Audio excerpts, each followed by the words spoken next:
Good evening. Good evening, ma'am. Good evening.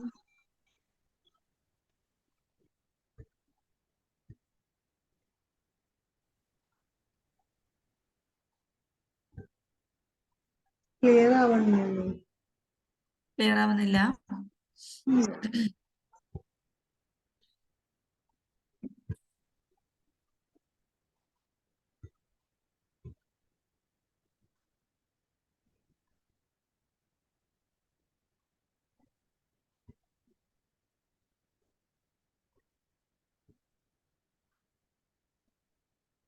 Clear ആണല്ലോ അല്ലേ? ഇപ്പൊ clear ആ.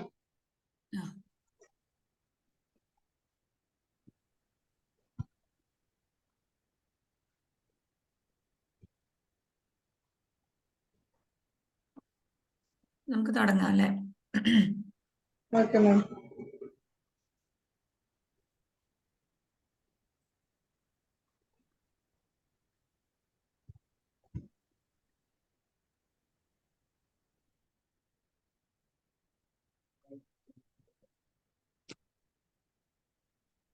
കാണുന്നുണ്ടോ സ്ക്രീന്?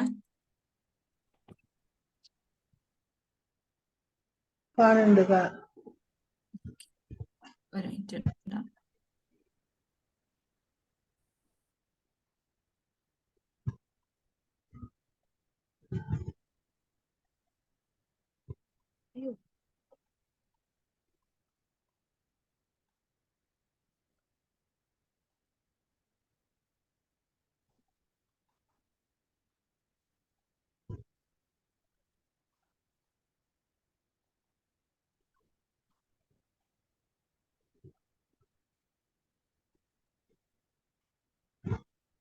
ഓക്കെ, അപ്പോൾ നമുക്ക് അടുത്തത് 12ാമത്തെ ചാപ്റ്റർ ആണ്.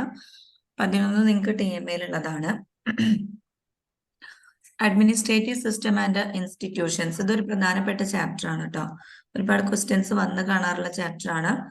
അഡ്മിനിസ്ട്രേറ്റീവ് സിസ്റ്റം ആൻഡ് ഇൻസ്റ്റിറ്റ്യൂഷൻ എന്നതുകൊണ്ട് ഉദ്ദേശിക്കുന്നത് നമ്മളിപ്പോൾ പ്രധാനമായിട്ടും 3 സാമ്രാജ്യങ്ങളെ കുറിച്ച് പഠിച്ചു. ഡൽഹി സുൽത്താനേറ്റ്, മുഗൾ സുൽത്താനേറ്റ്, പിന്നെ അതുപോലെ തന്നെ എന്താണ് മറാത്ത ഡൈനാസ്റ്റി അല്ലെങ്കിൽ മറാത്ത സാമ്രാജ്യം. അപ്പൊ ഈ 3 സാമ്രാജ്യത്തിലും ഉണ്ടായിരുന്ന ഭരണ സംവിധാനങ്ങൾ എന്നെങ്ങനെയൊക്കെയായിരുന്നു എന്നുള്ളതാണ് ഈ ഒരു ചാപ്റ്ററിൽ നമ്മൾ പഠിക്കുന്നത്. അപ്പൊ നമ്മൾ ഡൽഹി സുൽത്താനേറ്റും മുഗൾ ഭരണമൊക്കെ എടുത്ത സമയത്ത് തന്നെ ചിലപ്പോൾ പറഞ്ഞു പോയിട്ടുണ്ടാവും ഇതിലെ കാര്യങ്ങളൊക്കെ. പക്ഷെ നമുക്കിത് എക്സാം പോയിന്റ് ഓഫ് വ്യൂല് പഠിക്കണം എന്നുള്ളതുകൊണ്ട് ഈ ഒരു ചാപ്റ്റർ നന്നായിട്ട് നോക്കുന്ന വേണം. അപ്പൊ ചാപ്റ്ററിന്റെ പേര് അഡ്മിനിസ്ട്രേറ്റീവ് സിസ്റ്റം ആൻഡ് ഇൻസ്റ്റിറ്റ്യൂഷൻ അല്ലെങ്കിൽ ഭരണ സംവിധാനത്തിന്റെ സ്ഥാപനങ്ങൾ എന്നുള്ളതാണ്.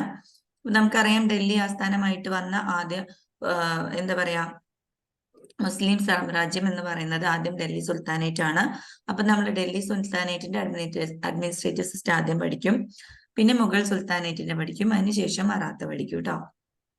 സൗണ്ട് ഭയങ്കരമായിട്ട് പോയി കിടക്കുകയാണ്. അപ്പൊ ഇങ്ങനെ ഒരു പരപരാന്നുള്ള സൗണ്ട് ഉണ്ടാവും, നിങ്ങളൊന്ന് അഡ്ജസ്റ്റ് ചെയ്ത് കേൾക്കുക. ആദ്യം നമുക്ക് ഡൽഹി സുൽത്താനേറ്റിലേക്ക് തന്നെ പോവാം.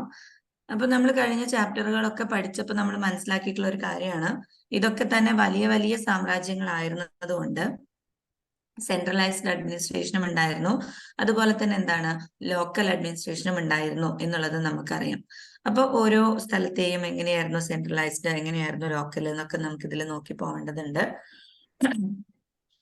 ആദ്യം നമ്മൾ ചർച്ച ചെയ്യാൻ പോകുന്നത് ഡൽഹി സുൽത്താനേറ്റിന്റെ സെൻട്രലൈസ്ഡ് അഡ്മിനിസ്ട്രേഷൻ അല്ലെങ്കിൽ കേന്ദ്ര ഭരണ സമ്പ്രദായം എങ്ങനെയായിരുന്നു എന്നുള്ളതാണ്. നമുക്കറിയാം കേന്ദ്ര ഭരണത്തില് തലവൻ എന്ന് പറയുന്നത് സുൽത്താൻ തന്നെയാണ്. ഡൽഹി സുൽത്താനേറ്റിലും കേന്ദ്ര ഭരണത്തിന്റെ തലവൻ സുൽത്താനാണ്.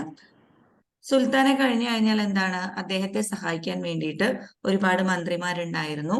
അപ്പം ആ പ്രധാനപ്പെട്ട ചില മന്ത്രിമാരെ കുറിച്ചും അതുപോലെ തന്നെ അവരുടെ ജോലി എന്തായിരുന്നു, അവരുടെ ഉത്തരവാദിത്തം എന്തായിരുന്നു എന്നതിനെ കുറിച്ചുമാണ് നമ്മൾ ആദ്യം നോക്കുന്നത്. ഇപ്പൊ നമുക്ക് ആദ്യം പഠിക്കാനുള്ളത് വിസാരത്താണ്. വിസാരത്ത് എന്ന് പറയുന്നത് സുൽത്താൻ കഴിഞ്ഞാല് ഡൽഹി സുൽത്താനേറ്റിൽ ഉണ്ടായിരുന്ന പ്രധാനപ്പെട്ട ഒരു ഓഫീസർ ആയിരുന്നു വിസാരത്ത് എന്ന് പറയുന്നത്. ഓക്കെ, ദിവാൻ ഈ വിസാറത്ത് അല്ലെങ്കിൽ വാസിർ എന്നൊക്കെയാണ് അദ്ദേഹത്തെ വിളിച്ചിരുന്നത്. അപ്പൊ സുൽത്താന് ശേഷം ഉണ്ടായിരുന്ന പ്രധാനപ്പെട്ട ഒരു ഭരണാധികാരിയല്ല, പ്രധാനപ്പെട്ട ഒരു ഓഫീസർ ആയിരുന്നു വാസിർ അല്ലെങ്കിൽ വിസാറത്ത് എന്നൊക്കെ പറയുന്ന ആള്. വിസാറത്ത് എന്ന് പറയുന്നത് ഈ വിസാറത്ത് എന്ന് പറഞ്ഞാൽ ധനകാര്യ വകുപ്പ് എന്നാണ് അർത്ഥം. ധനകാര്യ വകുപ്പ് കൈകാര്യം ചെയ്യുന്ന മന്ത്രിയെ വിളിച്ചിരുന്നത് വാസിർ എന്നാണ് കേട്ടോ. അപ്പം എന്താണ് വിസാറത്ത് എന്താണ്? വിസാറത്ത് എന്ന് പറഞ്ഞാൽ ധനകാര്യ വകുപ്പാണ്. ധനകാര്യ മന്ത്രിയെ വിളിച്ചിരുന്നത് വാസിർ എന്നാണ്. അപ്പൊ സുൽത്താൻ കഴിഞ്ഞാൽ ഏറ്റവും പ്രധാനപ്പെട്ട ഒരു ഓഫീസർ ആയിരുന്നു വാസിർ എന്ന് പറയുന്നത്. വാസിറിന്റെ പ്രധാനപ്പെട്ട ഫങ്ഷൻസ് അല്ലെങ്കിൽ അദ്ദേഹത്തിന്റെ ജോലികൾ എന്തൊക്കെയായിരുന്നു നോക്കൂ. The main functions of the wazir were to look after the financial organization of the state, give advice to the sultan, and on occasion to lead military expeditions at sultan behest. എന്ന് വെച്ചാൽ look after എന്ന് പറഞ്ഞാൽ നോക്കി നടത്തുക, പഠിക്കുന്നില്ല. Look ആഫ്റ്ററിന്റെ അർത്ഥം. എല്ലാവരും ഒന്ന് mute ചെയ്യാവോ?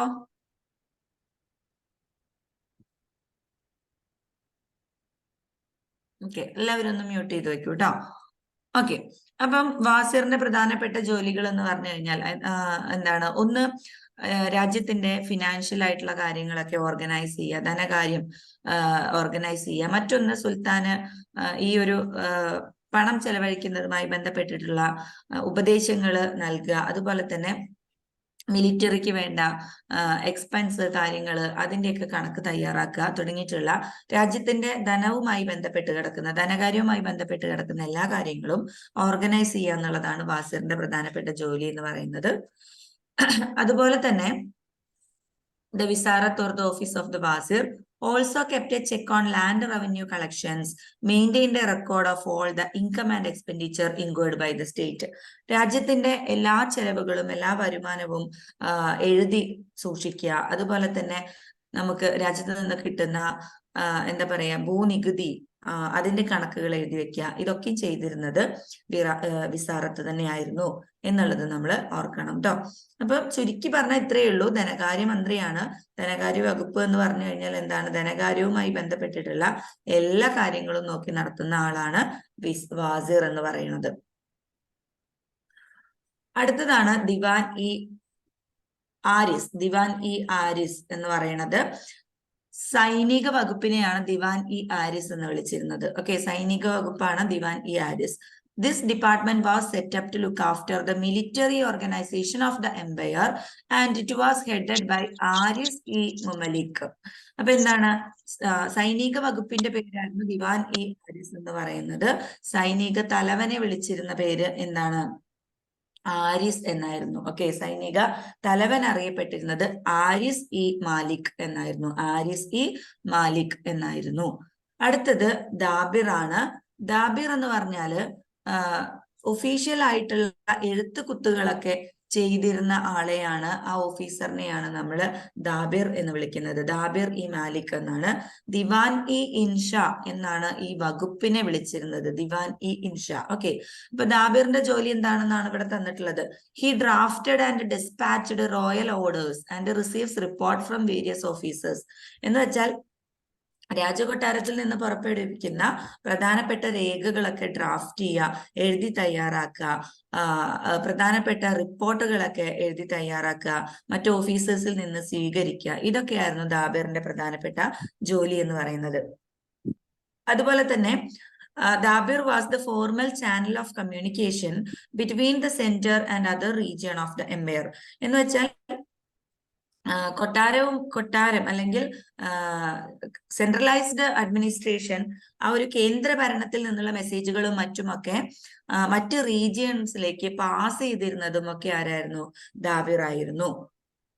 The Barid E. Malik, the state news gathering and dealt with the intelligence. അടുത്ത പ്രധാനപ്പെട്ട ഒരു ആളായിരുന്നു, ഒരു ഓഫീസർ ആയിരുന്നു ദ ബാരിദ് ഇ മാമലിക് എന്ന് പറയുന്നത്.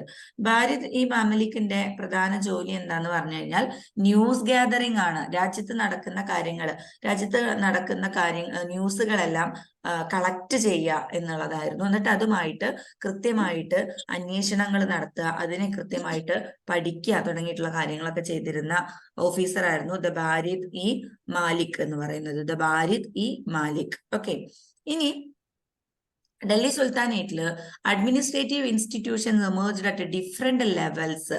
ഡിഫറെന്റ് ലെവൽസിലായിട്ട് എന്തുണ്ടായിരുന്നു? ഭരണ കേന്ദ്രങ്ങൾ ഉണ്ടായിരുന്നു, അല്ലെങ്കിൽ ഭരണ സ്ഥാപനങ്ങൾ ഉണ്ടായിരുന്നു. സെൻട്രൽ ഭരണ കേന്ദ്രമായിരുന്നു, സെൻട്രൽ ആയിട്ട്, അല്ലെങ്കിൽ എന്താണ്, ഒരു കേന്ദ്ര ഭരണം ഉണ്ടായിരുന്നു. കേന്ദ്ര ഭരണത്തിന്റെ കീഴിൽ എന്താണ്, ഓരോരോ പ്രവിശ്യകളായിട്ട് ആ പ്രവിശ്യകളിൽ അഡ്മിനിസ്ട്രേറ്റീവ് ഇൻസ്റ്റിറ്റ്യൂഷൻസ് ഉണ്ടായിരുന്നു. അതുപോലെ തന്നെ ലോക്കൽ അഡ്മിനിസ്ട്രേറ്റീവ് ഇൻസ്റ്റിറ്റ്യൂഷൻസും ഉണ്ടായിരുന്നു. ഇപ്പൊ ഇന്ത്യയിലൊക്കെ ഉള്ള പോലെ തന്നെ നമുക്ക് എന്തുണ്ട്, കേന്ദ്രത്തിൽ യൂണിയൻ തലത്തിലുള്ള ഭരണ സ്ഥാപനങ്ങളുണ്ട്. പിന്നെ എന്താണ്, നമ്മുടെ സ്റ്റേറ്റ് തലത്തിലുള്ള ഭരണ സ്ഥാപനങ്ങളുണ്ട്. പിന്നെ നമ്മളുടെ ഈ പഞ്ചായത്ത് പോലെയുള്ള ലോക്കൽ ആയിട്ടുള്ള ഭരണ സ്ഥാപനങ്ങളും ഉണ്ട്. അപ്പൊ അതുപോലെ എന്താണ്, 3 ലെവൽസ് ആയിട്ടാണ് അവിടുത്തെ അഡ്മിനിസ്ട്രേറ്റീവ് ഇൻസ്റ്റിറ്റ്യൂഷൻസ് ഉണ്ടായിരുന്നത്: സെൻട്രൽ, പ്രൊവിൻഷ്യൽ ആൻഡ് ലോക്കൽ. മാത്രമല്ല സുൽത്താനെ സഹായിക്കാൻ വേണ്ടിയിട്ട് എന്താണ്, എ കൗൺസിൽ ഓഫ് മിനിസ്റ്റേഴ്സ് ഉണ്ടായിരുന്നു. കൗൺസിൽ ഓഫ് മിനിസ്റ്റേഴ്സ് എന്ന് പറഞ്ഞാൽ മന്ത്രിസഭ ഉണ്ടായിരുന്നു എന്നുള്ളതാണ് കേട്ടോ. മറ്റൊരു പ്രധാനപ്പെട്ട ഓഫീസർ ആയിരുന്നു ദിവാൻ ഇ റസാലത്ത് എന്ന് പറയുന്നത്. ദിവാൻ ഇ റസാലത്ത്. ദിവാൻ ഇ റസാലത്ത് എന്ന് പറഞ്ഞാൽ ഈ ഒരു ഡിപ്പാർട്ട്മെന്റ് ദ അഡ്മിനിസ്ട്രേഷൻ ഓഫ് ജസ്റ്റിസുമായിട്ട്, അല്ലെങ്കിൽ എന്താണ്, നീതിന്യായവുമായി ബന്ധപ്പെട്ട് കിടക്കുന്ന വകുപ്പാണ് ദിവാൻ ഇ റസാലത്ത് എന്ന് പറയുന്നത്. നീതിന്യായ വകുപ്പിനെയാണ് ദിവാൻ ഇ റസാലത്ത് എന്ന് പറഞ്ഞിരുന്നത്. നീതിന്യായ മന്ത്രിയെ വിളിച്ചിരുന്നത്, അല്ലെങ്കിൽ വകുപ്പ് മന്ത്രിയെ വിളിച്ചിരുന്നത് സാദർ സാദർ എന്നായിരുന്നു കേട്ടോ. സാദർ അല്ലെങ്കിൽ ഇ മാലിക് എന്നായിരുന്നു വിളിച്ചിരുന്നത്. അപ്പൊ അദ്ദേഹമാണ് മറ്റ് ജഡ്ജിമാരെയൊക്കെ അപ്പോയിന്റ് ചെയ്തിരുന്നത്. ജഡ്ജിമാർ അറിയപ്പെട്ടിരുന്നത് ഖാസീസ് എന്നായിരുന്നു. He also appointed the qazis. അടുത്തത് വക്കീൽ ഇ ഇദാറാണ്. വക്കീൽ ഇ ഇദാർ.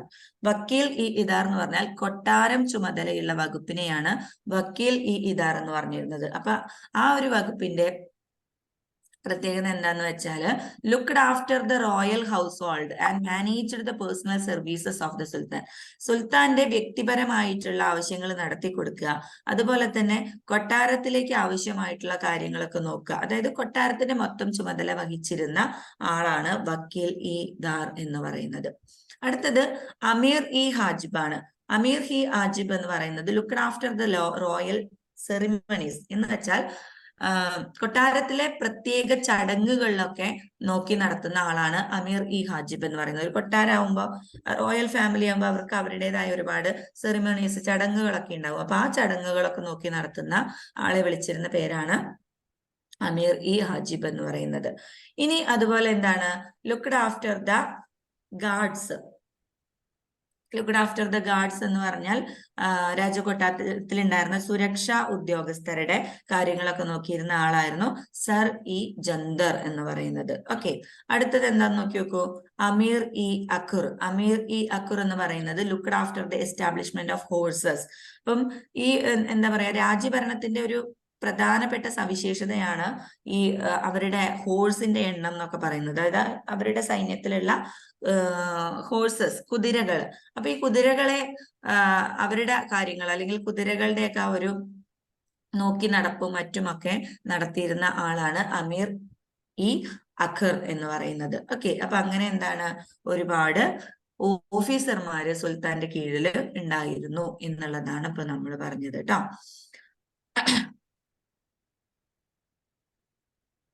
ഇനി അമീർ ഇ മജ്ലിസ്. അമീർ ഇ മജ്ലിസ് എന്ന് പറഞ്ഞു കഴിഞ്ഞാൽ looked after the arrangement of meetings and special ceremonies.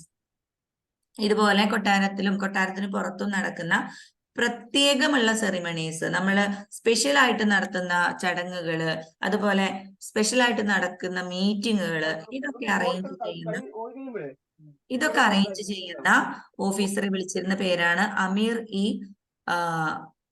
Ameer E മജ്ലിസ് എന്നുള്ളത്. അതുപോലെ ഷഹ്ന ഇ ഫിൽ എന്ന് പറഞ്ഞാൽ, നേരത്തെ നമ്മൾ ഹോഴ്സസിന്റെ എസ്റ്റാബ്ലിഷ്മെന്റ് ലോക്ക് ആഫ്റ്റർ ചെയ്യുന്ന ഒരാളെ കുറിച്ച് പറഞ്ഞു. ഇത് എലിഫന്റ്സിന്റെ കാര്യങ്ങൾ, എത്ര എണ്ണം എലിഫന്റ്സ് ഉണ്ട്, ആ എലിഫന്റ്സിന് എന്തൊക്കെ കൊടുക്കണം, അല്ലെങ്കിൽ അത് എങ്ങനെ എസ്റ്റാബ്ലിഷ് ചെയ്യണം തുടങ്ങിയിട്ടുള്ള കാര്യങ്ങളൊക്കെ ലുക്ക് ആഫ്റ്റർ ചെയ്യുന്ന ശ്രദ്ധിക്കാനുള്ള ആളാണ് ഷഹ്ന ഈഫിൽ എന്ന് പറയുന്നത്. ദെൻ ദ മുക്കാസ് ആരിഫ് എന്ന് പറയുന്നത് responsible for the accounts and acted as immediate supervisor in various departments. ഇപ്പൊ നമ്മൾ പറഞ്ഞു പല പല പല ഡിപ്പാർട്ട്മെന്റ്സ് ഉണ്ട്, പല പല വകുപ്പുകളുണ്ട്. ഈ വകുപ്പുകളൊക്കെ കൃത്യമായിട്ട് അവരുടെ ജോലി ചെയ്യുന്നുണ്ടോ എന്നുള്ളത് ഇങ്ങനെ മിന്നൽ പരിശോധനയൊക്കെ നടത്താനുള്ള സൂപ്പർവൈസർമാരെയാണ് ദ മുത്താസാരിഫ് എന്ന് വിളിച്ചിരുന്നത്. Okay, the mutasarrif. അപ്പം ഒത്തിരി ഓഫീസേഴ്സ് ഉണ്ടായിരുന്നു. ഓഫീസേഴ്സിന്റെ പേരും അവരുടെ ധർമ്മങ്ങളൊക്കെയാണ് ഇപ്പൊ നമ്മൾ നോക്കിയത്. അടുത്തത് നമുക്ക് നോക്കാനുള്ളത് ഡൽഹി സുൽത്താനേറ്റിന്റെ പ്രൊവിൻഷണൽ അഡ്മിനിസ്ട്രേഷനെ കുറിച്ചിട്ടാണ്. പ്രൊവിൻഷണൽ അഡ്മിനിസ്ട്രേഷൻ ആൻഡ് ഇക്ത സിസ്റ്റം വളരെ വളരെ വളരെ ഇമ്പോർട്ടന്റ് ആയിട്ടുള്ള ഒരു കാര്യമാണ്. എപ്പോഴും എക്സാമിന് ചോദിക്കാറുള്ള ഒരു കാര്യമാണ് ഇക്ത സിസ്റ്റം. ഓക്കെ, അപ്പൊ പ്രൊവിൻഷണൽ അഡ്മിനിസ്ട്രേഷൻ എന്ന് പറഞ്ഞാൽ മൊത്തം സാമ്രാജ്യത്തെ എന്താണ്, ചെറിയ ചെറിയ പ്രോവിൻസുകളായിട്ട് ഡിവൈഡ് ചെയ്തിട്ടുണ്ടായിരുന്നു. ഓരോ പ്രോവിൻസുകളും എങ്ങനെയാണ് ഭരണം കാഴ്ചവെച്ചിരുന്നത് എന്നുള്ള കാര്യമാണ് ഇവിടെ നമ്മൾ നോക്കുന്നത്. So during the 14th century, the provinces were partitioned into sheikhs for administrative conveniences. എന്ന് വെച്ചാൽ ഭരണ സൗകര്യത്തിന് വേണ്ടിയിട്ട് 14ാം സെഞ്ചുറിയൊക്കെ ആയിരുന്ന സമയത്ത് ഭരണ സംവിധാനത്തിന് വേണ്ടിയിട്ട് ഓരോ പ്രോവിൻസുകളെയും ഷിക്കുകളായിട്ട് പാർട്ടീഷൻ ചെയ്തിട്ടുണ്ടായിരുന്നു എന്നുള്ളതാണ് പറയുന്നത്. ഓക്കെ, ഇപ്പൊ സാമ്രാജ്യത്തെ പ്രോവിൻസുകളായിട്ട് തരംതിരിച്ചു, പ്രോവിൻസുകളെ ഷിക്കുകളായിട്ട് തരംതിരിച്ചു. ഓരോ ഷിക്കുകളും അഡ്മിനിസ്റ്റർ ചെയ്തിരുന്ന ആളെ വിളിച്ചിരുന്ന പേരാണ് ഷിക്കദാർ എന്നുള്ളത്. Okay, the shiqs were administered by the shiqdar. അപ്പോ ഓരോ ഷിക്കുകളും ഭരണം നടത്തിയിരുന്നത് ആരായിരുന്നു? ഷിക്കദാർമാരായിരുന്നു. ഈ ഓരോ ഷിക്കദാർമാരിലും അല്ലെങ്കിൽ ഓരോ ഷിക്കുകളിലും എന്താണ്, വേറെ വേറെ ഉദ്യോഗസ്ഥരുണ്ടായിരുന്നു. അപ്പൊ ഷിക്കുദാറിനെ പോലെ തന്നെ വളരെ ഇമ്പോർട്ടന്റ് ആയിട്ടുള്ള ഷിക്കിലുള്ള മറ്റൊരു ഉദ്യോഗസ്ഥനായിരുന്നു ഫൗജ്ദാർ എന്ന് പറയുന്നത്. ഓക്കെ, ഫൗജ്ദാർ എന്ന് പറയുന്ന മറ്റൊരു ഉദ്യോഗസ്ഥനും ഉണ്ടായിരുന്നു. ഷിക്കുദാറിൽ വളരെ പ്രധാനപ്പെട്ട ഒരു ഉദ്യോഗസ്ഥനായിട്ട് ഉണ്ടായിരുന്ന ആളായിരുന്നു ഫൗജ്ദാർ എന്ന് പറയുന്നത്. ഇനി എന്തായിരുന്നു ഓരോ ഷിക്കുദാർമാരുടെയും ജോലി എന്നുള്ളതാണ്. The Shikdar assisted the governor in the maintenance of law and order and provided military assistance. എന്ന് വെച്ചാൽ ഓരോ പ്രോവിൻസുകളുടെയും ഹെഡ് ഗവർണർമാരായിരുന്നു. അപ്പൊ ഈ ഗവർണറിനെ എന്താണ്, ഈ ഓരോ ഷിക്കിലെയും ലോ ആൻഡ് ഓർഡർ മെയിൻറ്റെയിൻ ചെയ്യുക, അവർക്ക് വേണ്ടിയിട്ടുള്ള സൈനിക സഹായം ഏർപ്പെടുത്തി കൊടുക്കുക തുടങ്ങിയിട്ടുള്ള കാര്യങ്ങളായിരുന്നു ഷിക്കദാറിന്റെ ജോലി എന്ന് പറയുന്നത്. ഓക്കെ, അപ്പൊ ഗവർണറെ എന്ത് ചെയ്യാണ്, ഗവർണറിനെ രാജ്യത്തിന്റെ സമാധാനം നിലനിർത്താൻ വേണ്ടി സഹായിക്കുക, അതുപോലെ തന്നെ എന്താണ് ആവശ്യമായിട്ടുള്ള സൈനിക സഹായങ്ങൾ ഒരുക്കി കൊടുക്കുക എന്നുള്ളതൊക്കെയായിരുന്നു ഷിക്കദാറിന്റെ പ്രധാനപ്പെട്ട ജോലികൾ എന്ന് പറയുന്നത്. ഇനി പ്രൊവിൻഷണൽ ലെവലില് ഷിക്കദാർ, ഫൗജദാർ ഇവരെ പോലെയൊക്കെ തന്നെ ഇമ്പോർട്ടന്റ് ആയിട്ടുണ്ടായിരുന്ന മറ്റു ഉദ്യോഗസ്ഥരാണ് ബാരിദ്, ഷാഹിദ് ദിവാൻ എന്നൊക്കെ പറയുന്നത്. അപ്പൊ ഇവരുടെ ഒന്നും വകുപ്പുകളൊന്നും നിങ്ങൾ പഠിച്ചേക്കണ്ട, ജസ്റ്റ് ഉദ്യോഗസ്ഥന്മാരുടെ പേര് മാത്രം ഓർത്തിരുന്നാൽ മതി. ഷിക്കദാർ അതുപോലെ തന്നെ പ്രധാനപ്പെട്ട ആളുകളായിരുന്നു, ഓഫീസർമാരായിരുന്നു ഫൗജ്ദാർ, ബാരിദുകള്, അതുപോലെ എന്താണ് ഷാഹിദ് ഇ ദിവാൻ എന്നൊക്കെ പറയുന്ന ഓഫീസേഴ്സ്. ഓക്കെ, ഇനി നമുക്ക് ഇക്ത സിസ്റ്റം എന്താണെന്നുള്ളത് നോക്കാം. ഇക്ത സിസ്റ്റം വളരെ ഇമ്പോർട്ടന്റ് ആണ്, എപ്പോഴും ചോദിക്കാറുണ്ട്. അപ്പൊ അത് കൃത്യമായിട്ട് മനസ്സിലാക്കി പോവാം. Army commanders and nobles given territories to administer and collect the revenue. Iqta system എന്ന് പറഞ്ഞാൽ അപ്പം ഈ എന്താ പറയാ, ഓരോ പ്രോവിൻസുകളിലും ചില ആർമി കമാൻഡർമാർക്കും അതുപോലെ തന്നെ നോബിൾ എന്ന് പറഞ്ഞാൽ പ്രഭുക്കന്മാരാണ്. അപ്പൊ ആർമി കമാൻഡർമാർക്കും ഈ പ്രഭുക്കന്മാർക്കുമൊക്കെ ചില ടെറിട്ടറീസിന്റെ ചെറിയ ഏരിയകളിലൊക്കെ അവിടെയൊക്കെ അഡ്മിനിസ്റ്റർ ചെയ്യാൻ, അവിടത്തേക്ക് ഭരണം നോക്കി നടത്താനും അവിടുത്തെ എന്താണ് നികുതി കളക്ട് ചെയ്യാനുമുള്ള അവകാശം കൊടുത്തിട്ടുണ്ടായിരുന്നു.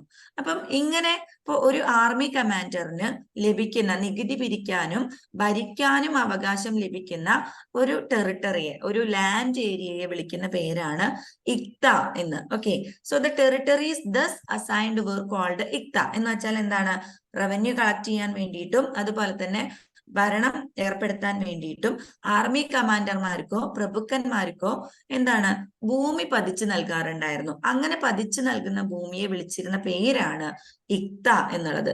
അപ്പൊ ഇക്ത പതിച്ചു കിട്ടിയിട്ടുള്ള ആർമി കമാൻഡറെ എന്ത് വിളിക്കും? ഇക്തദാർ എന്നോ അല്ലെങ്കിൽ മുക്തി എന്നോ വിളിക്കപ്പെടും. ഓക്കെ, അപ്പം ഈ ഇക്തദാറിനും മുക്തിക്കും എന്താണ് ഒരു ഡ്യൂട്ടി ഉണ്ട്. ഏതെങ്കിലും ഒരു സമയത്ത് സുൽത്താനോ അല്ലെങ്കിൽ ഗവർണറിനൊക്കെ ആർമി ആവശ്യം വരികയാണ്, കൂടുതൽ എന്താണ് സൈന്യത്തെ ആവശ്യം വരികയാണെന്നുണ്ടെങ്കിൽ അവരുടെ ടെറിട്ടറിയിൽ നിന്ന് ആളുകളെ ആർമിയിലേക്ക് വിട്ടുകൊടുക്കുക എന്നുള്ള ഒരു ഫംഗ്ഷനും കൂടി അല്ലെങ്കിൽ ഒരു ഉത്തരവാദിത്വം കൂടി ആർക്കുണ്ട്? ഇക്തമാർക്കുണ്ട്, ഇക്തദാർസിനുണ്ട്. He was expected to maintain the army and meet his own expenses with the revenue collector. അപ്പൊ അതുകൊണ്ട് തന്നെ അവരുടെ ടെറിട്ടറിയിൽ അവർക്ക് കിട്ടുന്ന ഇക്തയില് ഒരു ചെറിയ സൈന്യത്തെ സ്വരൂപിക്കുക എന്നുള്ളത് ഇവരുടെ ഒരു ജോലിയായിരുന്നു. അതുപോലെ തന്നെ അവിടെ നിന്ന് പിരിച്ചു കിട്ടുന്ന നികുതിയിൽ നിന്ന് ഒരു പങ്കാണ് അവർക്ക് ശമ്പളമായിട്ട് അവരെടുത്തിരുന്നത്. ഒരു പങ്ക് കൊട്ടാരത്തിലേക്ക് അടയ്ക്കുകയും ഒരു പങ്ക് അവരുടെ എന്താണ് അവരുടെ വേജ് ആയിട്ട് അവര് എടുക്കുകയും ചെയ്യുകയാണ് ചെയ്തിരുന്നത്. ഓക്കെ, അപ്പൊ ഇതാണ് ഇക്ത സിസ്റ്റം. ഡൽഹി സുൽത്താനേറ്റിൽ നിലനിന്നിരുന്ന ഒരു സിസ്റ്റമാണ് ഇക്ത സിസ്റ്റം എന്നായിരിക്കണം നിങ്ങൾ എഴുതേണ്ട ആദ്യത്തെ പോയിന്റ്. ഓക്കെ, ഡൽഹി സുൽത്താനേറ്റിലാണ് ഇക്ത സിസ്റ്റം നിലനിന്നിരുന്നത്. ആർമി കമാൻഡന്മാർക്ക് അല്ലെങ്കിൽ പട്ടാളക്കാർക്കോ പ്രഭുക്കന്മാർക്കോ നികുതി പിരിക്കാൻ വേണ്ടിയും ഭരണം ഏർപ്പെടുത്താൻ വേണ്ടിയും വിട്ടുകൊടുക്കുന്ന ഭൂമിയെയാണ് ഇക്ത എന്ന് വിളിച്ചിരുന്നത്. ഇങ്ങനെ ഭൂമി വിട്ടു നൽകപ്പെടുന്ന പട്ടാളക്കാരെയും പ്രഭുക്കന്മാരെയും വിളിച്ചിരുന്നത് ഇക്തദാർ എന്നോ മുക്തി എന്നൊക്കെ ആയിരുന്നു. ഈ ഇക്തദാർമാര് അവരുടെ ഭൂമിയിൽ എന്ത് ചെയ്യുന്നുണ്ടായിരുന്നു? ചെറിയ സൈന്യത്തെ സ്വരൂപിക്കുമായിരുന്നു. അതുപോലെ തന്നെ അവിടെ നിന്നുള്ള നികുതി പിരിച്ചുകൊണ്ട് ആണ് അവരുടെ ചെലവുകളൊക്കെ അവർ മീറ്റ് ചെയ്തിരുന്നത് എന്നുള്ളതാണ് ഇക്ത സിസ്റ്റത്തിൽ നിങ്ങൾ ഓർത്തിരിക്കേണ്ടത്. അടുത്തത്, ഇപ്പൊ നമ്മൾ സെൻട്രലൈസ്ഡ് അഡ്മിനിസ്ട്രേഷൻ പറഞ്ഞു, പ്രൊവിൻഷ്യൽ അഡ്മിനിസ്ട്രേഷൻ പറഞ്ഞു. അടുത്തതാണ് ലോക്കൽ അഡ്മിനിസ്ട്രേഷൻ. ലോക്കൽ അഡ്മിനിസ്ട്രേഷൻ എന്ന് പറഞ്ഞാൽ എന്താണ്? ഏറ്റവും ചെറിയ യൂണിറ്റുള്ള ഭരണത്തെയാണ് നമ്മൾ ലോക്കൽ അഡ്മിനിസ്ട്രേഷൻ എന്ന് വിളിക്കുന്നത്. അപ്പം the smallest unit of administration was the village. വില്ലേജുകളായിരുന്നു ഏറ്റവും ചെറിയ ഭരണ യൂണിറ്റ് എന്ന് പറയുന്നത്. Okay, the main village functionaries were khut, muqaddam and patwari. അപ്പോ വില്ലേജുകളിലെ പ്രധാനപ്പെട്ട ഓഫീസർമാരെ വിളിച്ചിരുന്നത് ഖുദ് എന്നും മുഗ്ധധാം എന്നും പട്വാരി എന്നൊക്കെ ആയിരുന്നു. അതായത് ഇവർക്ക് പല വ്യത്യസ്തമായ ജോലികളായിരുന്നു ഉണ്ടായിരുന്നത്. അപ്പം ചിലർക്ക് നികുതി പിരിക്കാനാണെന്നുണ്ടെങ്കിൽ ചിലർക്ക് വില്ലേജിൽ എന്താണ് കണക്കുകൾ സൂക്ഷിക്കുക, അങ്ങനെയൊക്കെ ചെയ്തിരുന്ന ഓഫീസർമാരായിരുന്നു ഖുദ്, മുഗ്ധധാം, പട്വാരി എന്നൊക്കെ പറയുന്ന ആളുകൾ. ഓക്കെ, എന്താണ് ഒന്നിലധികം വില്ലേജുകൾ കൂടി കഴിഞ്ഞാൽ അതെന്താണ് കുറച്ചുകൂടി വലിയൊരു പ്രവിശ്യയാവും. ആ പ്രവിശ്യയെ വിളിച്ചിരുന്ന പേര് പർഗാണാസ് എന്നായിരുന്നു. ഓക്കെ, പർഗാണയിൽ ഉണ്ടായിരുന്ന പ്രധാനപ്പെട്ട ഉദ്യോഗസ്ഥരായിരുന്നു ചൗധരി, ആമിൽ, അതുപോലെ കർക്കൂൺ എന്നൊക്കെ പറയുന്ന ആളുകൾ. ഓക്കെ, കർക്കൂൺ എന്ന് പറഞ്ഞു കഴിഞ്ഞാൽ എന്താണ്? അക്കൗണ്ട് സൂക്ഷിക്കുന്ന ആളാണ്, അല്ലെങ്കിൽ കണക്കുകൾ സൂക്ഷിക്കുന്ന ആളാണ് കർക്കൂൺ എന്ന് പറയുന്നത്. ആമിൽ എന്ന് പറഞ്ഞാൽ എന്താണ്? നികുതി കളക്ട് ചെയ്യുന്ന ആളാണ് ആമിൽ എന്ന് പറയുന്നത്. ചൗധരി എന്ന് പറയുന്നതും ഒരു നികുതി കളക്ട് ചെയ്യുന്ന ആളെ തന്നെയാണ് ചൗധരി എന്ന് വിളിച്ചിരുന്നത് കേട്ടോ. ചൗധരി, ആമിൽ എന്നൊക്കെ പറഞ്ഞാൽ റവന്യൂ കളക്ടേഴ്സ് ആയിരുന്നു. കർക്കൂൺ എന്ന് പറഞ്ഞാൽ അക്കൗണ്ടന്റുകളായിരുന്നു. ഇവര് പർഗാണ ബേസ് ചെയ്തിട്ടുണ്ടായിരുന്ന ഓഫീസർമാരായിരുന്നു എന്നുള്ളതാണ്. പർഗാണകളെ ചെറിയ ചെറിയ യൂണിറ്റുകളാക്കിയാൽ അതിനെ നമുക്ക് എന്ത് വിളിക്കാൻ പറ്റും? വില്ലേജ് എന്ന് വിളിക്കാൻ പറ്റും. അപ്പൊ ഇത്രയാണ് ഡൽഹി സുൽത്താനേറ്റിന്റെ അഡ്മിനിസ്ട്രേഷനുമായിട്ട് നമുക്ക് ഓർത്തിരിക്കാനുള്ള കാര്യങ്ങൾ. ഒന്നും കൂടി നിങ്ങൾ ഓർത്തു വെക്കുക. സെൻട്രലൈസ്ഡ് അഡ്മിനിസ്ട്രേഷന്റെ കീഴിൽ കുറെ വകുപ്പുകളും വകുപ്പ് തല മന്ത്രിമാരെയും കുറിച്ച് നമ്മൾ പഠിച്ചു. പിന്നെ പ്രൊവിൻഷ്യൽ അഡ്മിനിസ്ട്രേഷൻ നോക്കി, അതിനുശേഷം നമ്മൾ ലോക്കൽ അഡ്മിനിസ്ട്രേഷൻ നോക്കി. അടുത്തത് നമുക്ക് പഠിക്കാനുള്ളത് മുഗൾ റൂളിനെ കുറിച്ചിട്ടാണ്. Administrative structure under the Mughal. മുഗളന്മാരുടെ ആ ഒരു എങ്ങനെയായിരുന്നു അവരുടെ ഭരണം എന്നുള്ളതാണ്. ഡൽഹി സുൽത്താനേറ്റിൽ പറഞ്ഞ അതേപോലെ തന്നെ മുഗളന്മാർക്കും എന്തുണ്ടായിരുന്നു? കേന്ദ്ര ഭരണം ഉണ്ടായിരുന്നു. കേന്ദ്ര ഭരണത്തിന്റെ തലവൻ എന്ന് പറയുന്നത് ആര് തന്നെയായിരുന്നു? ചക്രവർത്തി ആയിരുന്നു എന്നുള്ളത് ഓർത്ത് വെക്കുക. ഇതില് ചക്രവർത്തി ആയിരുന്നു. പിന്നെ എന്താണ്? അദ്ദേഹത്തെ സഹായിക്കാൻ വേണ്ടിയിട്ട് വേറെ കുറെ മന്ത്രിമാരുണ്ടായിരുന്നു. പ്രധാനമന്ത്രി അറിയപ്പെട്ടിരുന്നത് വക്കീൽ എന്നായിരുന്നു. ധനകാര്യമന്ത്രി അറിയപ്പെട്ടിരുന്നത് ദിവാൻ എന്നായിരുന്നു. ദെൻ സൈനിക മന്ത്രി അറിയപ്പെട്ടിരുന്നത് മിർബക്ഷി എന്നായിരുന്നു. അതുപോലെ കാർഖാനകൾ സൂക്ഷിക്കുന്ന ആൾ അറിയപ്പെട്ടിരുന്നത് മിർസ മാൻ എന്നായിരുന്നു. മതപരമായി ബന്ധപ്പെട്ട് കിടക്കുന്ന മതപണ്ഡിതൻ അറിയപ്പെട്ടിരുന്നത് മുഖ്യ ഖാസി എന്നായിരുന്നു എന്നുള്ളതൊക്കെ ഒന്ന് ഓർത്തിരിക്കുക കേട്ടോ. അപ്പൊ administrative structure, Mughal empire was divided into 12 provinces or subas by Akbar. Okay, അപ്പോ മൊത്തം മുഗൾ സാമ്രാജ്യത്തെ ഭരണ സൗകര്യത്തിന് വേണ്ടിയിട്ട് 12 പ്രോവിൻസുകളായിട്ട് തരംതിരിച്ചിട്ടുണ്ടായിരുന്നു. 2 പേരിലാണ് ഇവിടുത്തെ പ്രോവിൻസുകൾ അറിയപ്പെട്ടിരുന്നത്, ഒന്നുകിൽ പ്രോവിൻസ് അല്ലെങ്കിൽ സുബാസ് എന്നും അറിയപ്പെട്ടിരുന്നു. അപ്പൊ മുഗൾ എംപയറിനെ 12 സുബകളായിട്ട് തരംതിരിച്ചു. ഇത് ചെയ്തിട്ടുണ്ടായിരുന്നത് അക്ബർ ചക്രവർത്തിയായിരുന്നു. Okay, Each suba was placed under a subedar or provincial government. അപ്പൊ എന്താണ്, മുഗൾ എംപയറിനെ പ്രോവിൻസുകളായിട്ടോ അല്ലെങ്കിൽ എന്താണ് സുബകളായിട്ടോ തരംതിരിക്കുമെന്ന് പറഞ്ഞു അല്ലെ. അപ്പൊ ഇതിന്റെ ഹെഡ് എന്ന് പറയുന്നത് സുബേദാറോ അല്ലെങ്കിൽ എന്താണ് പ്രൊവിൻഷ്യൽ ഗവർണറോ ആയിരുന്നു. സുബ എന്ന പേരിൽ അറിയപ്പെട്ടിരുന്ന സ്ഥലങ്ങളിൽ സുബേദാറ്, പ്രോവിൻസുകൾ എന്നറിയപ്പെട്ടിരുന്ന സ്ഥലങ്ങളിൽ പ്രൊവിൻഷ്യൽ ഗവർണേഴ്സ് ആയിരുന്നു എന്ത് ഹെഡ് എന്ന് പറയുന്നത്. അതുപോലെ എന്താണ്, ഇവിടേക്ക് ഒരു head of the revenue department ഉണ്ടായിരുന്നു. ഓരോ പ്രോവിൻസുകളിലും ഓരോ സുബകളിലും റവന്യൂ അല്ലെങ്കിൽ എന്താണ് നികുതി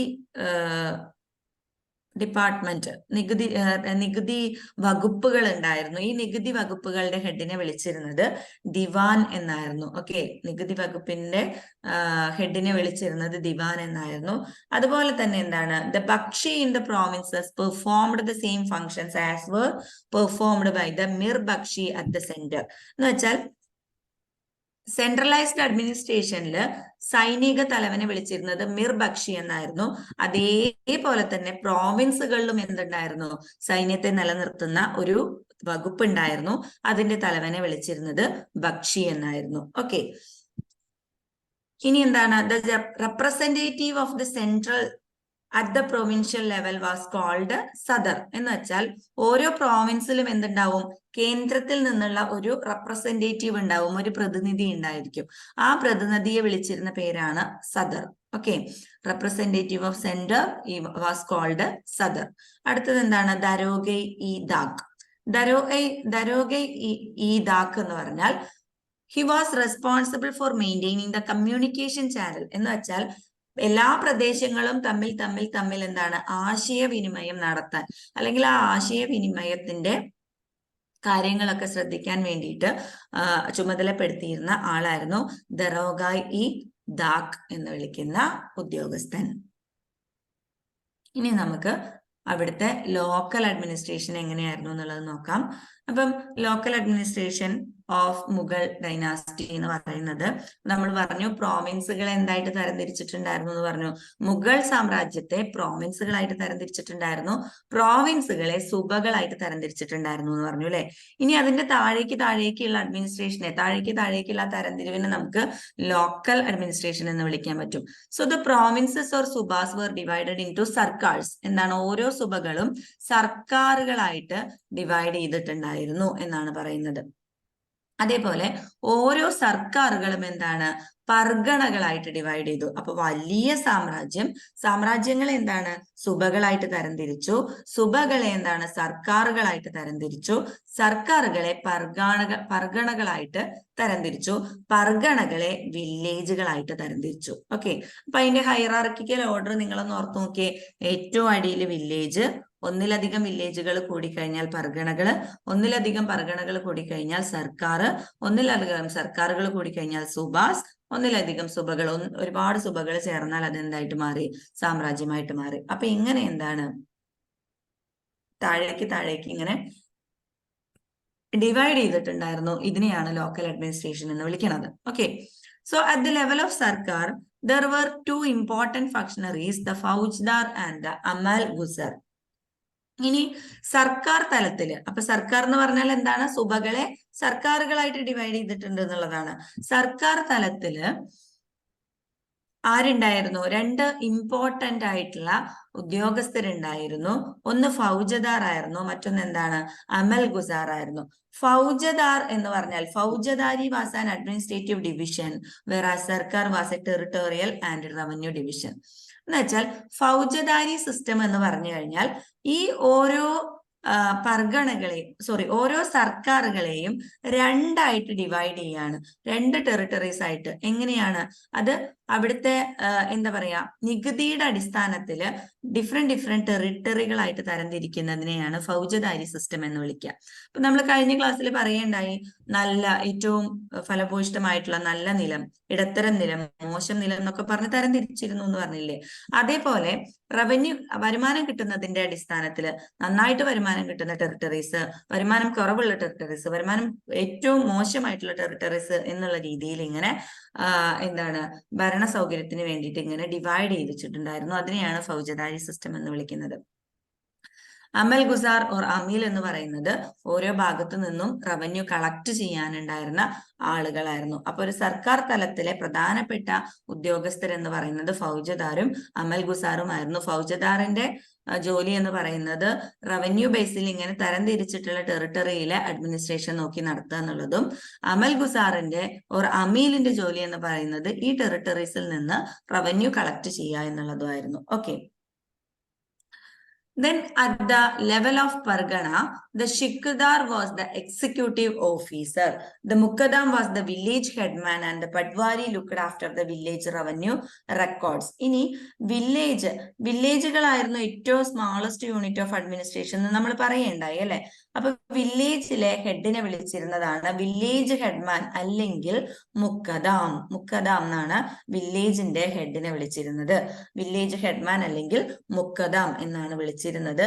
അതുപോലെ വില്ലേജുകളിലെ വരുമാനം എഴുതി സൂക്ഷിക്കുന്ന ആളെ വിളിച്ചിരുന്നതാണ് പട്വാരി. ഓക്കെ, വില്ലേജുകളിൽ റവന്യൂ എഴുതി സൂക്ഷിക്കുന്ന ആളെ വിളിച്ചിരുന്ന പേരാണ് പട്വാരി. ഇനി അതുപോലെ വില്ലേജുകളിൽ നിയമം, ലോ ആൻഡ് ഓർഡർ നോക്കിയിരുന്ന അല്ലെങ്കിൽ ക്രമസമാധാനം പരിപാലിച്ചിരുന്ന ഉദ്യോഗസ്ഥനെ വിളിച്ചിരുന്ന പേരാണ് കോട്ട്വാൾ. ഓക്കെ, കോട്ട്വാൾ എന്ന് പറഞ്ഞാൽ ആരായിരുന്നു? In charge of law and order. ക്രമസമാധാന പരിപാലനത്തിന്റെ ഇൻചാർജ് ആയിരുന്നു കോട്ട്വാൾ എന്നറിയപ്പെടുന്ന ആള്. ഓക്കെ, ഇപ്പൊ ലോക്കൽ അഡ്മിനിസ്ട്രേഷനിൽ നിങ്ങൾ ഓർത്തിരിക്കേണ്ടത് എന്താണ്? സുബകളെ സർക്കാരുകളായിട്ട് തരംതിരിച്ചു, സർക്കാരുകളെ പർഗനകളായിട്ട് തരംതിരിച്ചു, പർഗാനകളെ വില്ലേജുകളായിട്ട് തരംതിരിച്ചു. വില്ലേജ് ആണ് ഏറ്റവും സ്മോളസ്റ്റ് യൂണിറ്റ് ഓഫ് അഡ്മിനിസ്ട്രേഷൻ എന്ന് പറയുന്നത്. സർക്കാർ തലത്തില് പ്രധാനപ്പെട്ട രണ്ട് ഉദ്യോഗസ്ഥരായിരുന്നു ഉണ്ടായിരുന്നത്, ഫൗജദാർസും അതുപോലെ തന്നെ അമാൽ ഗുസറുമായിരുന്നു. അതുപോലെ പർഗണയിലെ പ്രധാനപ്പെട്ട ഒരു എക്സിക്യൂട്ടീവ് ഓഫീസർ ആയിരുന്നു ഷിക്കദാർ എന്നുള്ളത്. വില്ലേജിന്റെ ഹെഡ്മാനെ വിളിച്ചിരുന്നത് മുക്കദാം എന്നായിരുന്നു. വില്ലേജുകളിലെ റവന്യൂ റെക്കോർഡ് ചെയ്തിരുന്ന ആളെ വിളിച്ചിരുന്നത് പട്വാരി എന്നായിരുന്നു. വില്ലേജിലെ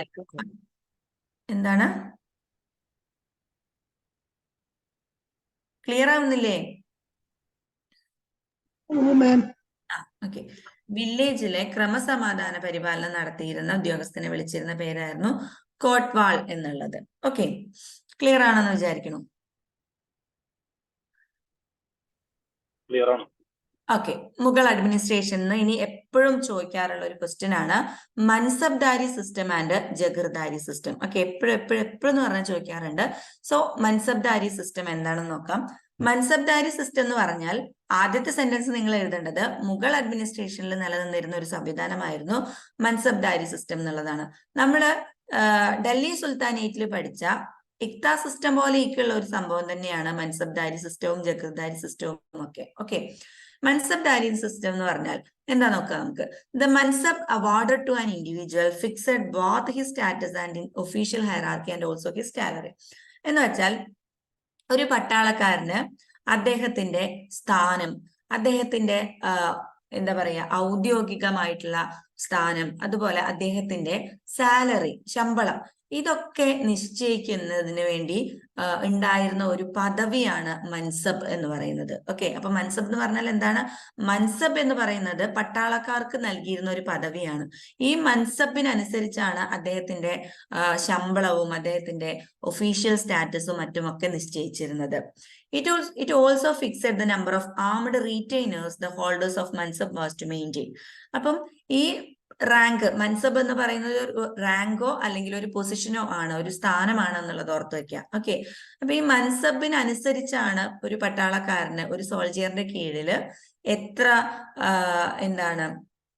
ഇവര് ഈ ഒരു മൻസബ് എന്ന് പറയുന്നത് പട്ടാള മേധാവിയാണ്. അപ്പം അദ്ദേഹത്തിന്റെ കീഴിൽ എത്ര പട്ടാളക്കാരുണ്ട്, അദ്ദേഹത്തിന്റെ കീഴിൽ എത്ര ഹോഴ്സുകളുണ്ട് എന്നുള്ളത്, എത്ര കുതിരകളുണ്ട് എന്നുള്ള കാര്യങ്ങളൊക്കെ ഫിക്സ് ചെയ്യുന്നത് ഇദ്ദേഹത്തിന്റെ ഈ മൻസബ് എന്ന പദവിക്ക് അനുസരിച്ചാണ് എന്നുള്ളതും നമ്മൾ മനസ്സിലാക്കേണ്ടതുണ്ട്.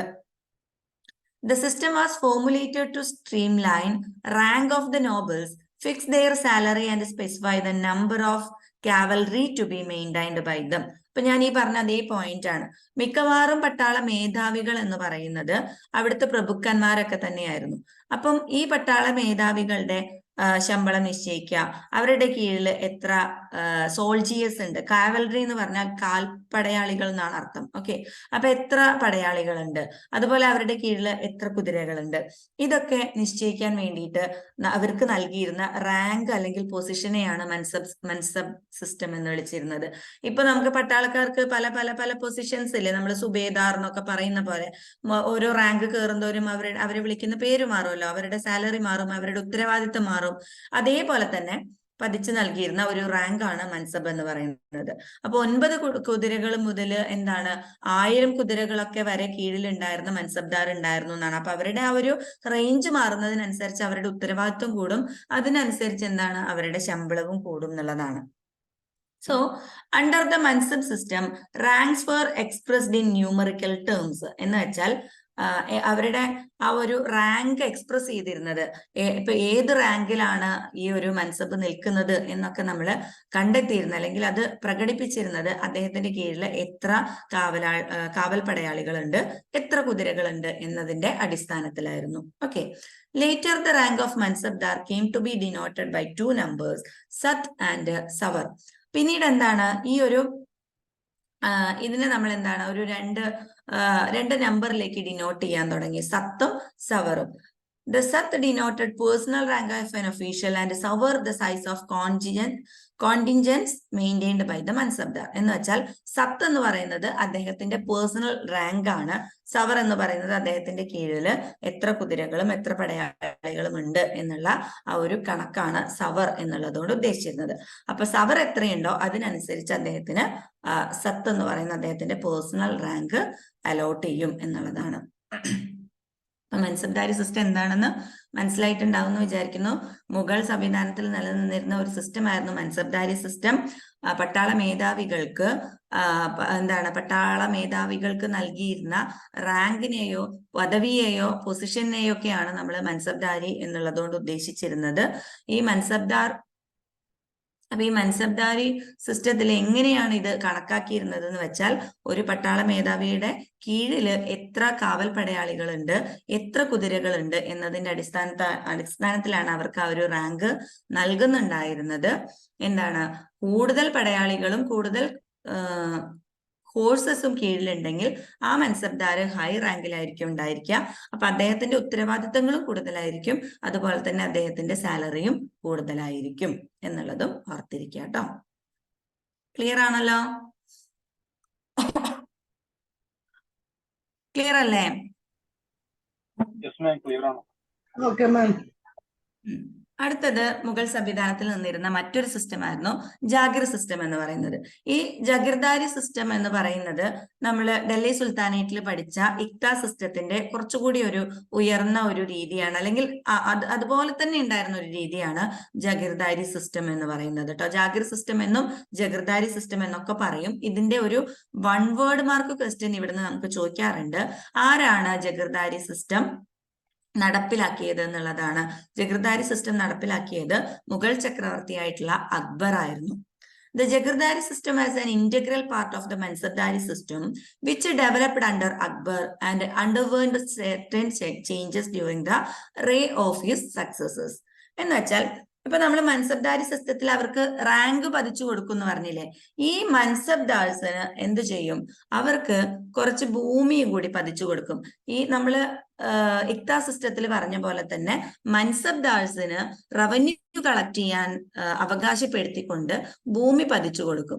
ആ ഭൂമിയെ വിളിച്ചിരുന്ന പേരാണ് ജാഗിർ എന്നുള്ളത്. അപ്പൊ ഇങ്ങനെ ജാഗിർ ലഭിച്ചിട്ടുള്ള മൻസബ്ദാർമാരെ ജാഗീർദാർ എന്ന് വിളിക്കും. ഓക്കെ, അപ്പൊ ജാഗീർദാരി സിസ്റ്റം എന്ന് പറഞ്ഞാൽ ഇക്ത സിസ്റ്റം പോലെ തന്നെയാണ് മുഗൾ സിസ്റ്റത്തില് എന്താ പട്ടാള മേധാവികൾക്ക് ഭൂമി പതിച്ചു കൊടുക്കുന്ന സിസ്റ്റം നിലനിൽക്കുന്നുണ്ടായിരുന്നു. ആ ഭൂമിയിൽ ഭരണം കാഴ്ചവെക്കാനും ആർമി മെയിൻറ്റെയിൻ ചെയ്യാനും അതുപോലെ തന്നെ അവിടുത്തെ വരുമാനം കളക്ട് ചെയ്യാനും നികുതി കളക്ട് ചെയ്യാനും ഒക്കെയുള്ള അവകാശം ഇവർക്കാണ് ഉണ്ടായിരുന്നത്. ആ ഭൂമിയെ വിളിച്ചിരുന്ന പേരാണ് ജാഗിർ. ഈ ജാഗിർ പതിച്ചു കിട്ടുന്ന ആളുകളെ ജാഗിർ ഹോൾഡേഴ്സിനെ വിളിച്ചിരുന്ന പേരാണ് ജാഗീർദാർസ്. ഓക്കെ, അതേ പോയിന്റ്സ് ആണ് ഇവിടെ എഴുതി വെച്ചിട്ടുള്ളത്. നമുക്ക് ജസ്റ്റ് ഒന്ന് വായിച്ചു നോക്കാം. The jagirdari system was an integral part of the mansabdari system. Mansabdari സിസ്റ്റത്തിന്റെ ഒരു എന്താണ് ഒഴിവാക്കാൻ പറ്റാത്ത ഒരു ഭാഗമായിരുന്നു എന്നാണ് പറയുന്നത്. കാരണം മൻസബ്ദാർസിനാണ് ജാഗീർ പതിച്ചു നൽകിയിരുന്നത്. Okay, which was developed under Akbar and underwent certain changes during the reign of his successors. ഇനി ഒരു കാര്യം കൂടി നിങ്ങൾ ഓർത്തിരിക്കണം. ഈ ഇപ്പൊ ഇക്ത സിസ്റ്റം ആയാലും ജാഗീർദാരി സിസ്റ്റം ആയാലും തുടക്കത്തിൽ എന്താണ് ഹെറിഡിറ്ററി ആയിരുന്നില്ല, പാരമ്പര്യമായിരുന്നില്ല. എന്ന് വെച്ചാൽ ഇപ്പൊ ഞാനൊരു ജാഗീർദാരിയാണെന്ന് വിചാരിക്കുക. അപ്പൊ എനിക്ക് എന്ത് തന്നിട്ടുണ്ട്? കുറച്ച് ഭൂമി തന്നിട്ടുണ്ട്. പക്ഷെ ആ ഭൂമിയുടെ ഉടമസ്ഥാവകാശം ഒരിക്കലും എന്റേതല്ല. ഭൂമി ആർക്ക് സ്വന്തം തന്നെയാണ്? സുൽത്താന് സ്വന്തമാണ്, അല്ലെങ്കിൽ ചക്രവർത്തിക്ക് സ്വന്തമാണ്. ഇപ്പൊ ഞാൻ ആ ജോലിയിൽ നിന്ന് വിരമിച്ചു കഴിഞ്ഞാൽ, അല്ലെങ്കിൽ എനിക്ക് മരണം സംഭവിച്ചു കഴിഞ്ഞാൽ എന്റെ കയ്യിൽ ഉണ്ടായിരുന്ന ജാഗീർ ആര് തന്നെ ഏറ്റെടുക്കും? രാജാവ് തന്നെ ഏറ്റെടുക്കും. പിന്നെ മറ്റൊരു ജാഗീറിനാണ് അത് പതിച്ചു നൽകുക. അങ്ങനെയായിരുന്നു. പക്ഷെ പിന്നീട് അക്ബറിന്റെ ഒക്കെ പിൻഗാമികളൊക്കെ വന്ന് കുറെ വർഷത്തിന് ശേഷം ഇതെന്തായിട്ട് മാറി?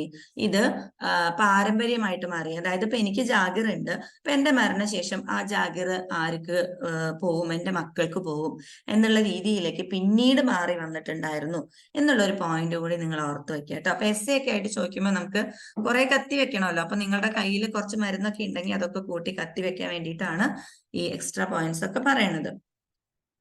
സോ എന്താ നമ്മൾ പറഞ്ഞത്? Yes, under the Mughals, the areas assigned were generally called Jagir and its holders Jagirdars. ഇപ്പൊ എന്താണ് ഈ ഒരു ഏരിയ അസൈൻ ചെയ്ത് കിട്ടിയിട്ടുള്ള ആളുകളെ ജാഗിർ, അസൈൻ ചെയ്ത് കൊടുക്കുന്ന ലാൻഡിനെ ജാഗിർ എന്നും അത് കിട്ടിയ ആളുകളെ ജാഗീർദാർ എന്നും വിളിക്കും. The Jagirdar was allowed to collect only authorized revenue in accordance with the imperial regulations. അപ്പൊ എന്താ പറയാ, രാജാവ് ഒരുപാട് നിയമങ്ങളൊക്കെ പുറപ്പെടുവിച്ചിട്ടുണ്ടാവും. അപ്പം അതൊക്കെ അനുസരിച്ചുകൊണ്ട് അവിടെയുള്ള നികുതി കളക്ട് ചെയ്യാനും അതിൽ നിന്ന് ഒരു പങ്ക് തനിക്ക് സാലറി ആയിട്ട് എടുക്കാനുമുള്ള അവകാശം ആർക്കുണ്ടായിരുന്നു? ജാഗീർദാർമാർക്ക് ഉണ്ടായിരുന്നു. ക്ലിയർ ആണല്ലോ? ക്ലിയർ അല്ലേ? ഡൗട്ട് ഒന്നുമില്ലല്ലോ? വളരെ ഇമ്പോർട്ടന്റ് ആയിട്ടുള്ള ഏരിയ ചോദിച്ചു പോവാട്ടോ. ഇക്ത system, mansabdari system, Jagirdari system, ഇത് മൂന്നും ക്ലിയർ അല്ലേ? അതെ അതെ. ഓക്കെ, അടുത്തത് നമുക്ക് മറാത്ത അഡ്മിനിസ്ട്രേറ്റീവ് സ്ട്രക്ചർ ആണ്. അപ്പൊ ഇന്നലെ ഞാൻ പറഞ്ഞു തന്നിട്ടുണ്ടായിരുന്നു മറാത്ത സാമ്രാജ്യത്തിന്റെ സ്ഥാപകൻ ആരായിരുന്നു എന്നുള്ളത്. ആരായിരുന്നു?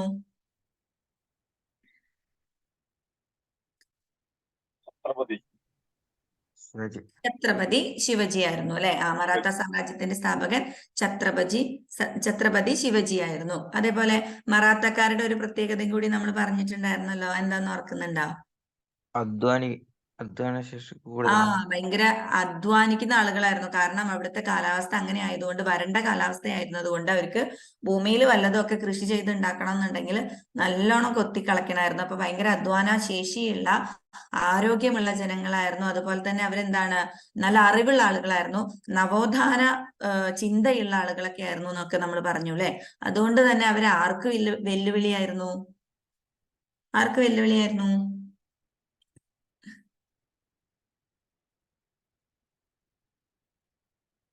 ആർക്കൊരു വെല്ലുവിളിയായിരുന്നു മറാത്ത സാമ്രാജ്യം?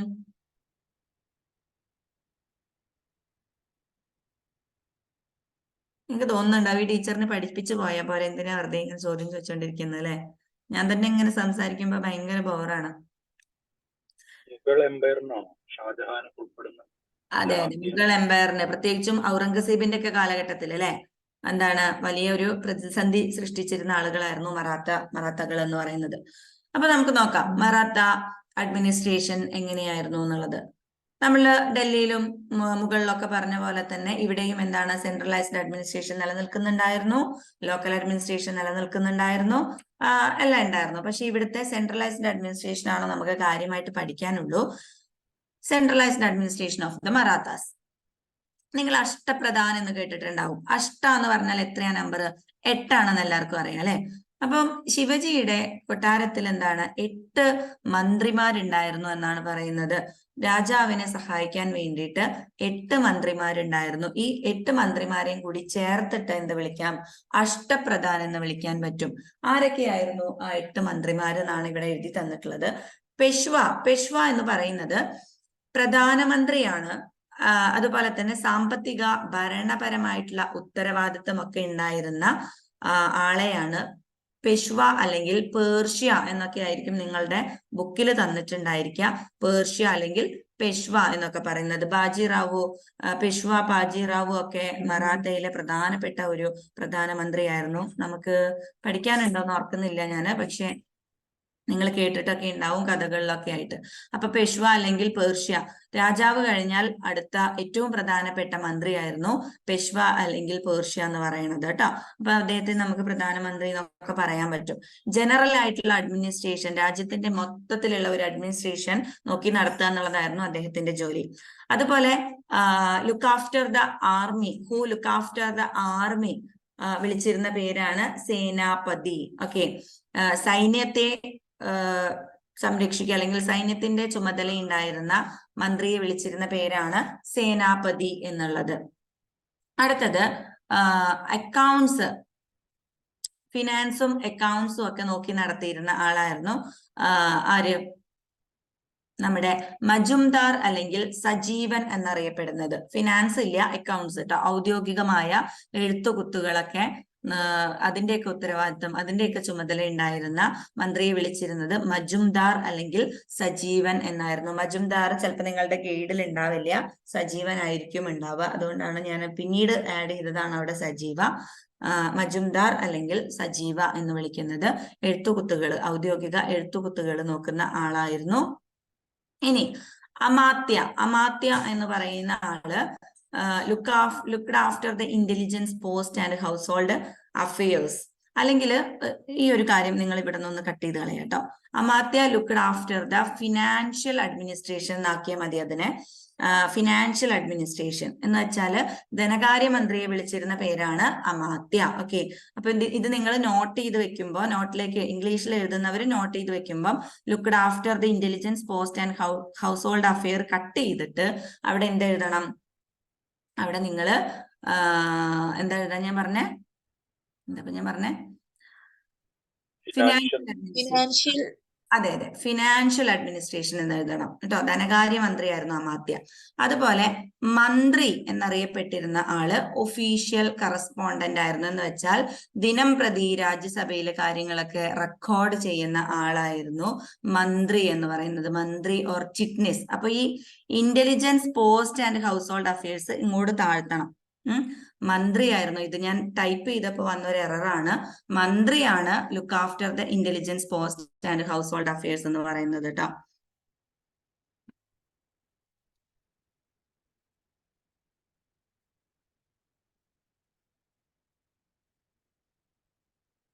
PPT ആയതുകൊണ്ട് നമുക്ക് എന്ത് ചെയ്യാൻ നിവർത്തില്ല, നമുക്ക് റബ്ബ് ചെയ്ത് കളയാൻ നിവർത്തില്ല. സോ ഇത് കട്ട് ചെയ്യാം. ദെൻ ഇത് കട്ട് ചെയ്തിട്ട് ഇവിടെ ഫിനാൻഷ്യൽ അഡ്മിനിസ്ട്രേഷൻ എന്നാക്കണം. ഇത് നിങ്ങൾ ഇപ്പൊ തന്നെ ഒന്ന് നോട്ട് ചെയ്ത് വെക്കുക. ഞാൻ അയക്കുന്ന PDF-ൽ PPT-ൽ ചിലപ്പോൾ ഇത് തിരുത്ത് വന്നിട്ടുണ്ടാവില്ല. എനിക്ക് ഓർമ്മയുണ്ടെങ്കിൽ ഞാൻ തിരുത്തി വെക്കാം കേട്ടോ. Amatya looked after financial administration. അതുപോലെ എന്താണ്, മന്ത്രിയാണ്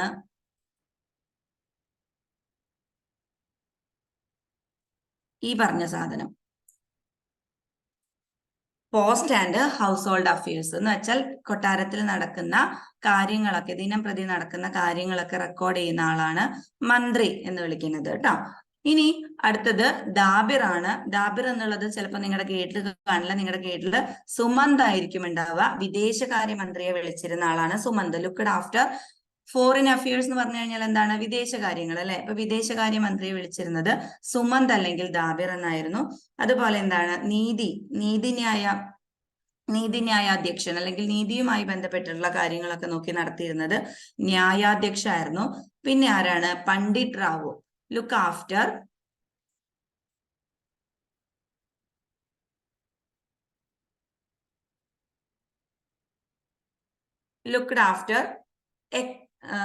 എക്ലസിയാസ്റ്റിക്കൽ അഫയേഴ്സ്. എക്ലസിയാസ്റ്റിക്കൽ എന്ന് പറഞ്ഞാൽ എന്താന്ന് ആർക്കെങ്കിലും അറിയാമോ? മതപരമായിട്ടുള്ള കാര്യങ്ങൾ എന്നാണ് അർത്ഥം. എക്ലസിയാസ്റ്റിക്കൽ എന്ന് പറഞ്ഞാൽ മതപരമായിട്ടുള്ള കാര്യങ്ങൾ എന്ന് വെച്ചാൽ മതപുരോഹിതനെ, കൊട്ടാരത്തിലെ ഏറ്റവും പ്രധാനപ്പെട്ട മതപുരോഹിതനെയാണ് പണ്ഡിറ്റ് റാവു എന്ന് വിളിച്ചിരുന്നത്. അപ്പൊ ഇവരൊക്കെയായിരുന്നു അഷ്ടപ്രധാൻ, 8 മന്ത്രിമാര്: പെഷ്വ, സേനാപതി, സജീവ, അമാത്യ, മന്ത്രി, സുമന്ത്, ന്യായാധ്യക്ഷ് ആൻഡ് പണ്ഡിറ്റ് റാവു. ഓക്കെ, അപ്പൊ ഇത്രയും കാര്യം മാത്രമാണ് നമുക്ക് എന്തിൽ പഠിക്കാനുള്ളൂ? നമ്മുടെ മറാത്ത സാമ്രാജ്യത്തിൽ പഠിക്കാനുള്ളൂ. ഇനി ടെക്സ്റ്റ് ബുക്കിൽ ഇത്രയും കാര്യങ്ങളാണ് തന്നിട്ടുള്ളത്. പക്ഷെ നിങ്ങളുടെ ഗൈഡിൽ ഇതിന്റെ പുറത്തേക്ക് ഒരു ടോപ്പിക്കും കൂടി ഉണ്ട്. മുഗൾ കാലഘട്ടത്തിലെ കലയും സാഹിത്യവും എന്ന് പറയുന്ന ഒരു ടോപ്പിക് ഉണ്ട് കേട്ടോ. അപ്പൊ അതില് ജസ്റ്റ് ഓർത്തിരിക്കാനുള്ളത്, മുഗൾ കാലഘട്ടം എന്ന് പറഞ്ഞാൽ കല, സാഹിത്യം എന്ന ഈ കാര്യങ്ങളിലൊക്കെ വളരെയധികം എന്താണ് ഉയർച്ച പ്രാപിച്ച ഒരു കാലഘട്ടമായിരുന്നു. ഇന്ത്യയിൽ ഒത്തിരി ചേഞ്ചസ് അല്ലെങ്കിൽ പുരോഗതി കൈവരിച്ച ഒരു കാലഘട്ടമായിരുന്നു മുഗൾ കാലഘട്ടം. അപ്പൊ അതിൽ 1-2 എക്സാമ്പിൾസ് ഒക്കെ നിങ്ങൾ ഓർത്തിച്ചാൽ മതി. ആഗ്രയിലെ പള്ളി, അതേപോലെ ജുമാ മസ്ജിദ് ബാബറിന്റെ കാലഘട്ടത്തിലാണ് നിർമ്മിക്കപ്പെട്ടിട്ടുള്ളത്. അതുപോലെ ഷേർഷായുടെ ശവകുടീരം ബീഹാറില് നിർമ്മിച്ചിട്ടുണ്ട്. അക്ബറിന്റെ ഭരണകാലത്ത് ഫത്തേപൂർ സിക്രി, ആഗ്ര കോട്ട, പഞ്ച്മഹൽ തുടങ്ങിയിട്ടുള്ള സംഭവങ്ങളൊക്കെ നിർമ്മിച്ചിട്ടുള്ളത് അക്ബറാണ്. അതുപോലെ ഡൽഹിയിലെ ചെങ്കോട്ട, താജ്മഹൽ, ഇതൊക്കെ ഷാജഹാന്റെ കാലഘട്ടത്തിൽ നിർമ്മിക്കപ്പെട്ടിട്ടുള്ളതാണ്. അപ്പൊ ഈ മുഗൾ കാലഘട്ടം എന്ന് പറഞ്ഞാൽ കലയുടെയും സാഹിത്യത്തിന്റെയും ഒക്കെ കാര്യത്തില് വളരെ പുരോഗതി കൈവരിച്ച ഒരു കാലഘട്ടമായിരുന്നു. അതുപോലെ തന്നെ അവരുടെ ഭരണഭാഷ എന്ന് പറയുന്നത് പേർഷ്യയായിരുന്നു. ഓക്കെ, പേർഷ്യക്കാരായിരുന്നല്ലോ ഇവര്. അപ്പം ഭരണഭാഷ പേർഷ്യയും പണ്ഡിത ഭാഷ സംസ്കൃതവുമായിരുന്നു. അക്ബറിന്റെ കാലഘട്ടത്തിലാണ് മഹാഭാരതം, രാമായണം തുടങ്ങിയിട്ടുള്ള ഇതിഹാസങ്ങളൊക്കെ പേർഷ്യൻ ഭാഷയിലേക്ക് തർജ്ജമ ചെയ്യപ്പെട്ടിട്ടുള്ളത്. അപ്പൊ ഈ ഒരു ടോപ്പിക്കും കൂടി ഗൈഡിൽ കാണുന്നുണ്ട്. അപ്പൊ അതും കൂടി ജസ്റ്റ് നിങ്ങളൊന്ന് ഓർത്തിരിക്കുക കേട്ടോ. അപ്പൊ ഏകദേശം എന്താ പറയാ, നമ്മുടെ ഈ ഒരു ചാപ്റ്റർ കഴിഞ്ഞിട്ടുണ്ട്. എന്തെങ്കിലുമൊക്കെ ഡൗട്ട് ഉണ്ടോ? വളരെ പ്രധാനപ്പെട്ട ചാപ്റ്റർ ആണ്. അതുകൊണ്ടാണ് പറഞ്ഞ കാര്യം വീണ്ടും റിപ്പീറ്റ് ചെയ്ത് പറഞ്ഞിട്ടുണ്ട്. അപ്പൊ നിങ്ങൾക്ക് നന്നായിട്ട് മനസ്സിലാവാൻ വേണ്ടിയിട്ടാണ്. എപ്പോഴും ക്വസ്റ്റ്യൻ വരാറുണ്ട്, അതുകൊണ്ടാണ് കേട്ടോ. ചിലപ്പോ ചിലർക്കൊക്കെ ബോറടിച്ചിട്ടുണ്ടാവും റിപ്പീറ്റേഷൻ കേട്ടിട്ട്. എങ്കിലും ഇപ്പൊ തന്നെ നിങ്ങളുടെ മൈൻഡിൽ നന്നായിട്ട് കയറട്ടെ എന്ന് വിചാരിച്ചിട്ട് പറഞ്ഞതാണ്. എന്തെങ്കിലുമൊക്കെ ഡൗട്ട്സ് ഉണ്ടോ ഇനി ആർക്കെങ്കിലും? ക്ലിയർ ആയിട്ടില്ലേ എല്ലാ കാര്യങ്ങളും?